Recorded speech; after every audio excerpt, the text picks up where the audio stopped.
The day the final check came, I had to sit down on my front steps because the number was real this time. We started where Chubb did, $308,000, with $0 of profit in it and a first check around $208. We wrote a supplement asking for $443, and when the dust settled, the roof was paid at $400,133, and the $102,000 in depreciation came home. Dee paid her deductible and not a dollar more for the roof she actually deserved. And nobody yelled, nobody sued, no lawyer, no public adjuster taking a third. We just out-documented them, brought a knife to a knife fight, except our knife was 1,400 photographs, and the building code. This is the one you've been waiting for. This is Fight Night. So let's demystify what the fight actually is, because people imagine yelling on the phone. It's the opposite. The fight is paperwork. The fight is won before anybody picks up the phone in a document we call the supplement package. And I want to know what's in it, because customers always think it's just a bigger bill. It is the furthest thing from a bigger bill. A real supplement package has 5 parts. 1, a cover letter that states what we're disputing and why in plain, calm language. 2, the corrected, itemized estimate written in the same Xactimate system the carrier uses, so we're speaking their language, not ours. Same map. We just filled in the parts they left blank. 3, the authority. The code citations, the CSSB manual references, the Copper Development Association and SMACNA standards, and the manufacturer's printed installation instructions. 4, the photo evidence pulled from company cam, each photo tied to a specific line item. And 5, the math. Every changed number with a clear before and after. It's a legal brief that happens to be about a roof. Brent's read it 40 times. I've watched him. Same exact face the whole way through. I genuinely cannot tell you if he's reading it or if he's just powered down. I'm reading. Blink twice if you need help. No. See that pause? That's either deep concentration or a man buffering. 6 years I've sat next to him and I bought a carbon monoxide detector just for our meetings. It's touching that you care. I care about liability, Brent. If you flatline at the conference table, I'm the one who has to do the paperwork. And you've seen my handwriting. And here's the mindset that wins. The thing I want every homeowner and every contractor to hear. You are not asking for a favor. You are not begging. You are presenting evidence and requesting that the carrier honor their own policy and their own pricing system. The tone is never please. The tone is, here is what's correct. I actually signed these letters as Chief Construction Officer for a reason. It's not a guy hoping. It's a professional putting his name on a number he can defend to the linear foot. That's the part that changed me. I went in feeling like I was asking Chubb for something. Gerard flipped it. I wasn't asking. I was informing. So we submit. And the first response from the carrier is always the same. They pick the battles they think they can win and ignore the rest. The adjuster, he's not a villain. He's a guy with 200 open claims and a manager watching his numbers. And that's a strategy lesson right there. You lead with the stuff that's impossible to deny. The receipts, not the judgment calls. So round 1, we didn't open with the spicy O&P argument. We opened with the boring, bulletproof stuff. The code required items. The manufacturer required items. Right.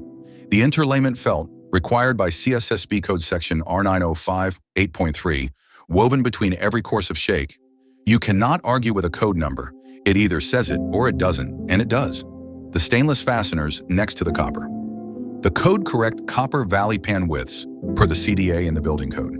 The starter rows, stuff where the answer is written down somewhere official, and there's a time-stamped photo of the exact condition. And those went through.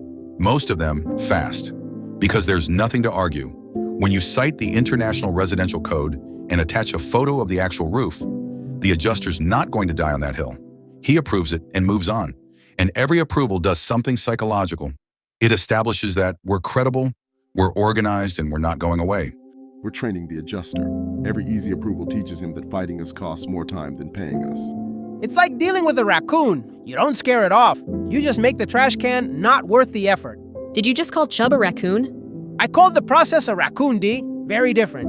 For the record, I've never met a raccoon that photographs its own dumpster. That's because raccoons don't have my work ethic, Brent, or my torch. Please stop bringing the torch to meetings. The torch comes where I come. We're a package deal. Now the harder rounds, the waste factor and the O&P.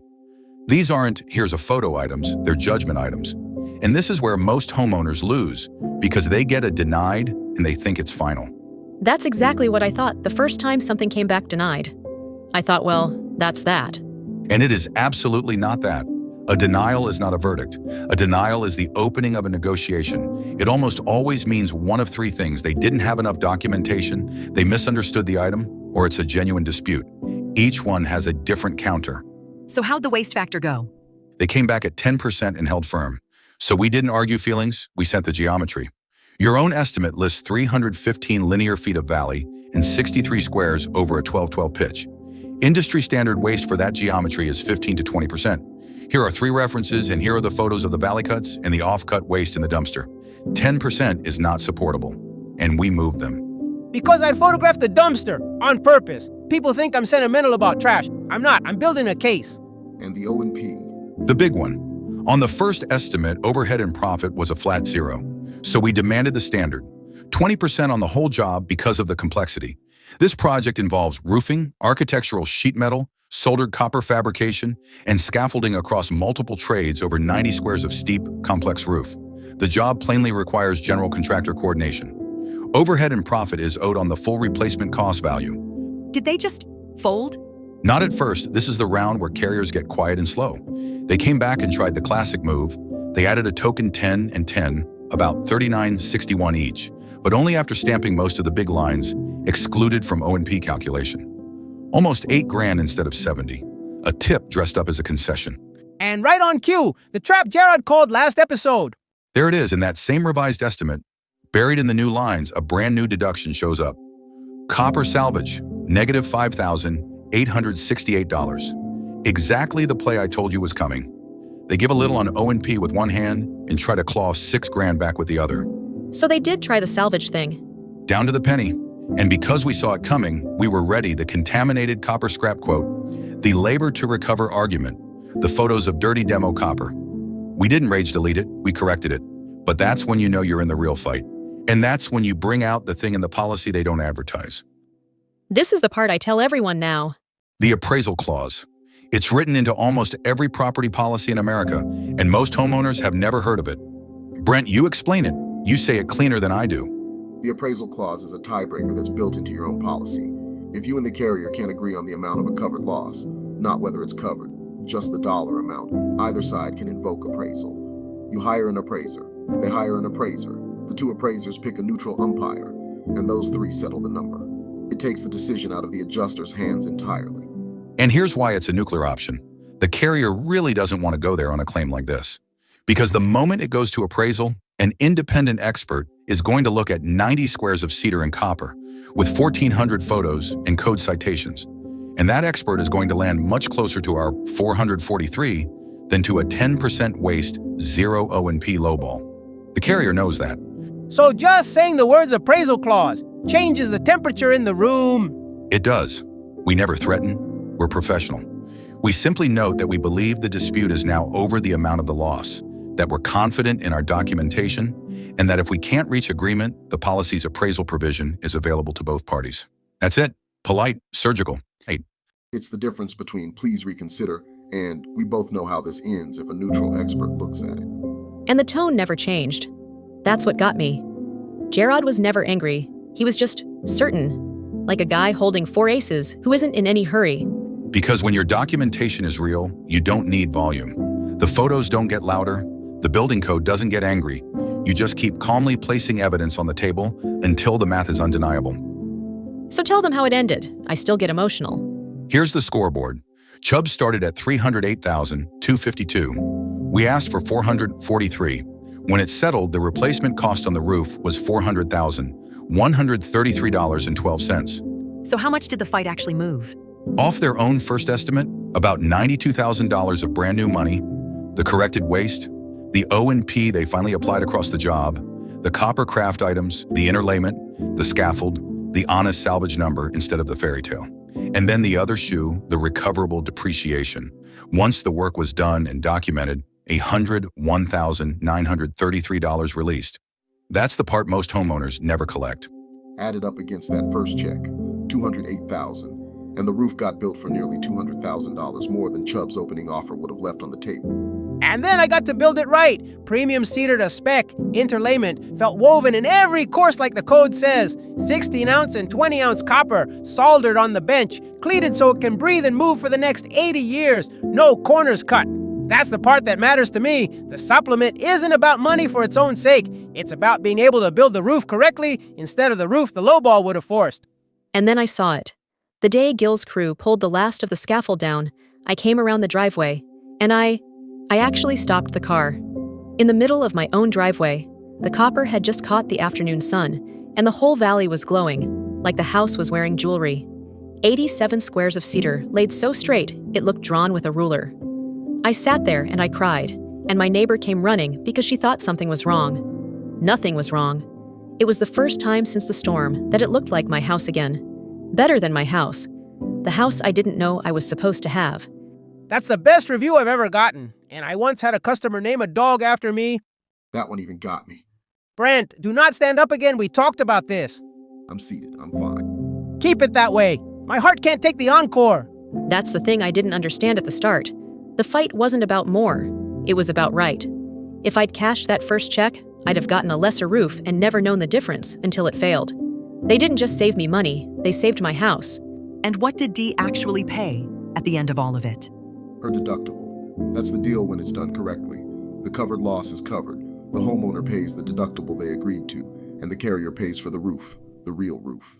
And not one lawyer, not one public adjuster taking 10 or 15% off the top. Just documentation, the policy, and the patience to keep placing evidence on the table. Brent, hey, Brent, we won. You can do it now. Show them the smile. These people have waited 3 whole episodes. I'm very happy, Gil. Say it like you're happy. You sound like a man reading a hostage statement.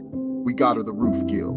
92 grand of new money and 102,000 in depreciation came home. The supplement landed. You know what? Yes, I'm yelling. Are you happy now? There he is. 3 episodes, ladies and gentlemen. Somebody check his pulse. It finally exists. He's standing up. Brent stood up. I have never seen that man move that fast in my entire life. That's the only time. That is the only time that happens. Do not get used to it. 100% worth the 3 episode wait. So if you're a homeowner staring at a lowball right now, here's how you win your own version of this. 1. The fight is paperwork, not yelling. Build the package, cover letter, corrected estimate in their system, authority, photos, math. Calm and organized beats loud and angry every single time. 2. Document everything from day 1, before, during, and after. Every layer, every hidden split, every piece of copper coming off, even the dumpster. You cannot argue with a time-stamped photo. The camera is the cheapest, most powerful tool on the job. 3. A denial is not a verdict, it's the start of the negotiation. Lead with the bulletproof code and manufacture items to build credibility, then bring the judgment items with documentation behind them, and expect the clawback, the salvage credit, the excluded from O&P stamp, and be ready before it lands. 4, and this is mine. Know your policy has an appraisal clause. You don't have to be at the carrier's mercy. There's a tiebreaker, and it's on your side when your evidence is real. And 5, the one that started this whole series. The first check is not the claim. There is on so many of these a mountain of recoverable depreciation just sitting there with your name on it, and a supplement's worth of money the carrier left off entirely. Do the work right, ask for it correctly, and go bring it home. That's the story of this roof. A 3 a.m. storm. A $308,000 lowball with 0 profit in it. A first check 200 grand, short of the real roof. And a team that knew how to close the gap. And a roof that's gonna outlive every single one of us. I soldered it. It's not going anywhere. If you take one thing from these 3 episodes, when the kind of roof you have is rare and complex, the kind of fight you're in is too. Don't fight it alone, and don't fight it angry. Fight it with evidence. I'm Dee. They tried to settle my roof nearly $200,000 short of what it actually cost. We closed the gap, and I got my roof. I'm Gerard Brown. Document everything. Argue with the code instead of your feelings. And never cash the first check thinking it's the whole story. I'm Gil Salvarado, and I'll be on a 1212 somewhere, tied to something that loves me. And I'm Shelby. This was The Supplement from Ostermiller Inc. Thanks for listening to the whole story. Now go win yours.